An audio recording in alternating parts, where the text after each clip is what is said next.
Hey everybody, I'm here with Anthony Michael Hall, and he's here to talk to us about War Machine. Thanks, which is a great movie I actually even got to see. Yeah, you were there last night, yeah. Very exciting. Yeah. Tell me about what excited you about the project.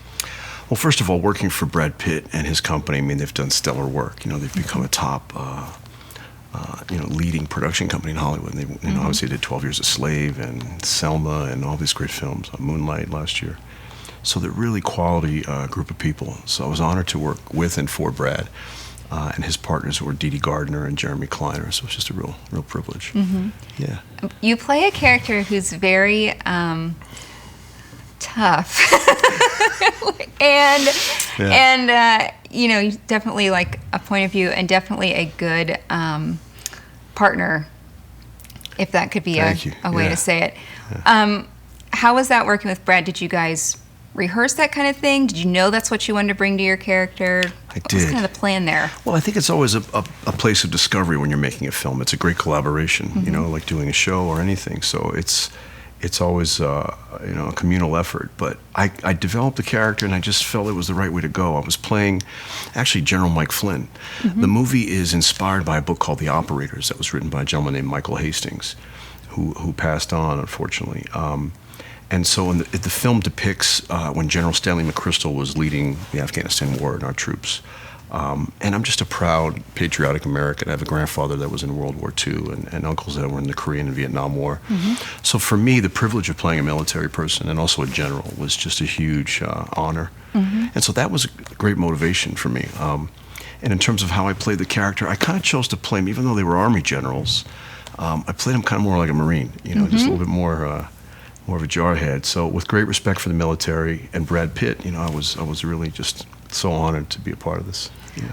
The movie I really enjoyed. It was kind of upsetting, if I can be so bold as to say, like the subject matter is a little bit, it really, like I felt a little unsettled in my gut about Afghanistan and some other things like that. It did, I don't know if that was the point, that I guess it's up to anybody's interpretation, but for me, I felt it was kind of a light, some of it was light, and then some of it was very unsettling. Was that something you felt too as you researched it or studied it? I did, and I saw that David Michaud, who was our writer-director, is a brilliant guy. He's an Australian filmmaker that, fans of movies might have seen his work, Animal Kingdom and The Rover with Robert Pattinson and Guy Pearce. He's a brilliant writer-director. And so what they did is Plan B gave him the book, and they gave him, this wonderful opportunity to adapt it and write the screenplay and then make the film. And you're right. I think what he was going for was like a dark satire, almost like a Dr. Strangelove approach to kind of show the futile aspects of war and the war machine, which is, and again, this has been a forever war. It's been 15, 16 years we've been in Afghanistan, and it's really trying and difficult, obviously, for all the men and women of the military. So yeah, we knew that the film would have that kind of arc. He wanted to kind of, shed some light on the situation, have a lot of humor in the film, and then ultimately it goes into the war theater, and it's very powerful. So I'm glad it affected you. I kept kind of committed to the idea that it would wind up in that place. I wasn't certain, I'll be honest. I even said this to David last night. I said, I'm so glad I was wrong, because he struck this incredible balance. And Brad is such a great actor. A lot of people, the guy's so damn good looking, he just baffles, he blinds people. So people often don't realize, or they just don't necessarily appreciate how great of an actor he is, because I was marveling at the guy. He's a great comedic actor, too. So I really was so inspired to work for him and alongside him. And we have a great cast. Emery Cohen from the film Brooklyn, R.J. Seiler from Power Rangers, but it was a lot of great films, young, talented actor. And then, older guys like me, there's Griffin Dunn and Alan Ruck and Sir Ben Kingsley and the great Tilda Swinton. I mean, just an amazing group of people. So that's always inspiring. It's always about the company you keep and quality. So it was really a great experience. The other thing that I noticed about the film right away was I really appreciated that they had decided to cast Brad's wife as someone age appropriate. Like you believed that a general was married to her. Right. And I thought that was kind of anti-Hollywood in a way. Interesting. Yeah. Which, you know, Brad Pitt, you always think they're going to put him with someone. Yeah. She wasn't what I expected, but she was perfect, and I appreciated that. Me too. Kind of difference. Yeah. Not that there's anything wrong point. with the other way, but That's it's just, it was kind of nice as a girl to see that. And I was like, oh, I love that they look like they'd been together for a long time. And age appropriate and the whole thing. Yeah, well, she's a wonderful know. actress. I neglected to mention, that's the great Meg Tilly. Yep. And she was nominated many years ago. Such a nice woman. Yeah. And I think it's a really challenging role she had. It's incredible. There's a line in the film where she says, like, we've spent 30 days together in 8 years or something. Yeah. So the idea there is they're kind of poking fun of what a lot of military families have to deal with, you know, time away from their loved ones. But that's part of the sacrifice and the great integrity that they'll have. Yeah. I mean, I thought that was interesting. Yeah, that was. You're right. Yeah. Great performance from her, too. A good choice. Cool. But since you're here, and you're someone that a lot of people have grown up with. Cool. Like, really? I mean, you know. I appreciate it. Like, I was born in the 80s, so, like, your movies, I watched them when I got a little older, your initials. But what I'm saying is, like, a lot of people have just grown up with you in their home. What's it like being a child actor and then going through that and having a successful, full career? Yeah. Well, quite honestly, Carrie, I think it took me about 20-something years to process it because I was so blessed by the good Lord to have this career and to be creative. I mean, I grew up here in New York City, so, you know, for anyone who's an artist or struggling artist, I encourage you just to keep going because, you know, to do something that you love is more than half the battle. You know, there's only a couple things that I feel that are important in life to get right. Obviously, love and family, and doing work that is meaningful to you and that you're passionate about, like you do, you know, and for any of us. So it was very surreal, you know, all of a sudden to be surrounded by Hollywood and working with all these people, you know, from Vacation and all those people when I was a kid, and John Hughes, and it's just such a privilege, you know. When I'm in LA and I drive onto a movie lot or a studio or I bump into somebody that I'm, you know, impressed to meet, I mean, it's never lost on me, you know. I always want to keep that sense of gratitude and appreciation because I'm kind of awed by it. It's kind of like going into church. You're like, wow, this is all bigger than me, you know. But to be a part of it was amazing. And it was scary and challenging and difficult at times too, because I didn't know how to be a celebrity. I never looked at it like that. I just was grateful to just be creative and then kind of go back to my own private life.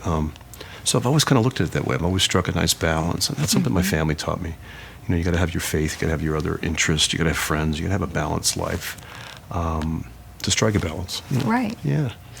And tell us about your name. Oh, yeah. Because you go by Michael when I talk to you otherwise. Yeah. So tell us how you came up with that. Yeah, it's, as I always joke, it's like a long name, short story. When I was a kid actor, many years ago, 40-something years ago, I started out, when I joined the Screen Actors Guild, there was an actor named Michael Hall. So I just inverted it. My middle name is Michael Anthony, right? So I just kind of flipped it. And then this guy Dexter showed up. What? Michael C. Hall? Wait a minute, I'm taking my name back. No, he's a great actor. And we ran into each other at a press junket a couple years ago, and it was so funny. It was like, just in the hall, we were like, oh yeah, how you doing? Great. We just kept going. Oh, because he probably gets it well, too, the same thing, right. Or people think he's me or I'm him or right, whatever. And then the C Hall, same thing. He probably had to add his C because whatever. Anyway. Right. That is interesting. She's being kind. I don't know how interesting it is, but you're very sweet. No, I think it is. It's interesting to people that, you know, you have to change your name because of the Screen Actors Guild. Yeah. You know, yeah. I mean. Yeah. Well, it's a great thing, you know, great benefits like any union. You got to support the unions. So, yeah, they've always looked out for me. Yeah. But I figured I'd keep it. It's a nice tribute to my grandfather. My grandfather was the patriarch, and he had 13 children, and so I've always considered a great salute to my grandfather that I kept my name. Yeah. Tell us also about some other projects you have going on. Sure. I just, Robert Downey Jr. and I, who's an old friend for many, many years, he's doing pretty good out there in Hollywood. I'd say so. Amazing. No, he just inspires me to no end. And his wife is an amazing woman named Susan Downey. And they have a company called Team Downey now. So Robert and I spoke a couple years back, and he was so kind, as was Susan, to embrace me and say, let's do something. And so we wrote the script. It's a comedy called Singularity, and it's going to be a television series, I'm proud to say. And we worked on writing it. It's about a crazy, dysfunctional family. Sounds like every family. And it's really a lot of fun. I'm so proud of the script, and I see it at my desk, and I'm like, there's my name with Downey on the cover. It's great. So we're really happy with the script, and it turned out really funny. And we hope to make it, hopefully later this year. It'll depend on his schedule. And there's a really major, big-time television producer that I can't announce yet, but he's going to be partnering with us. It's going to be really exciting. So between that and War Machine, and I'm just so grateful, just really enjoying every day. I understand that. Now, in this TV show, the big question I was going to know, you wrote it. Yeah. But will you and Robert Downey Jr. be starring in it? I'm going to be starring in it, and Mr. Big Shot is going to direct it, which I'm really excited. Yeah, and hopefully we'll get him on there in front of the camera, but he's expensive, so I don't know if we can get him, but I'm really happy that he's going to direct. Yeah. And again, the partnership meant so much to me, because here we are at a different point in our lives. When we were young men in the mid-'80s there, I had the good fortune of introducing him to Lorne Michaels, and we did this movie that for years he's called Johnny B. Movie, but it's Johnny B. Good. Pretty goofy movie we did many years ago. So as a kid, I was able to somehow be able to help Robert out, and so all these years later, when he's on top of the world, it meant so much to me that as a brother and a friend, he's looked out for me. Really nice. So I love them both, and Indio, his oldest child, is my godson. So they're like family. Yeah, great people. It's kind of like I don't know what your school experience was like, but I know that like when you have to make friends in high school and college and those kinds of years. Totally. And it seems like that maybe those actors you were with, so many of those films, maybe, is that a group you still definitely. Well, kind of bonded with? I did. Several of them? Absolutely, several of them. But Robert and I were like brothers. We've been through a lot together. We worked under John Hughes' tutelage, and we did SNL together at a crazy season in 1985, many years ago. You got to YouTube that. And so I've just been so privileged to see him grow and develop, and I just look up to him in so many ways. So I call him for advice. I call him about anything, and he's just a great guy, And it's unquestionably the greatest comeback in the history of Hollywood, and he's just so talented, as we all know. So it's a great feeling to know that I'm going to be working with him again. And his wife, they're great. That's great. Thanks. Tell me, other than acting, I don't feel like I know much about you, which I don't want to dig into your personal life at all, but like, what are things that like you enjoy doing that aren't acting? When people think of you, they think actor. What's something else? Well, I read a lot. I like to write. I'm working on developing my own company. I play music. I have a studio. Okay. I like racing around in my car. My fiance's not in the car. She's usually pissed. Put on the brakes. Yeah. I usually get that, so I got to be a different driver when she's in the car. But so many things. I love the beach. Spending time with friends, traveling, all kinds of stuff. So the whole creative process is interesting to you, not just the acting part. It is, because I've been someone who was like a student. When I was a kid, all my heroes were athletes or rock, musicians, and then I fell in love with movies, and filmmakers, and I've been so privileged to work with so many great actors and great people. But my heroes can come from all sources, and I think that's a very big part. As an artist, you want to keep yourself inspired and find things that keep you interested in life. And so I think it's very important to seek out heroes, to always be learning and to always be kind of feeding yourself inspiration. And I think that's a great motivator. And that's also, I think, a very important thing for artistic people. To stay interested in life. For all of us, however you find your passions. So I like to mix it up. I love all kinds of stuff, music, being outside, having friends.